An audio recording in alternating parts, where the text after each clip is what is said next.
SS कल्याण मंडप ठारे अंतर्जातीय समवाय वर्ष 2025 अनुष्ठित। गजपति जिला पारलाखेमुंडी स्थित एसएस कल्याण मंडप ठारे आज 11टा बेले अंतर्जातीय समवाय वर्ष 2025 पालित हो जाइछि।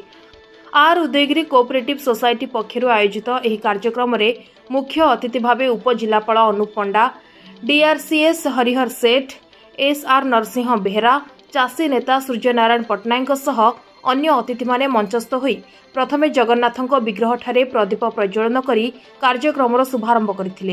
एही परिप्रेक्षी समवायर कार्य एवं एहा द्वारा उपकृत हेउथिबा चाषी व्यवसायी मानक संपर्क विषय रे आलोचना करी अतिथि माने निज निजर अभिभाषण प्रदान करथिले। एही कार्यक्रम को उक्त विभाग अधिकारी एवं कर्मचारी माने परिचालना करथिले।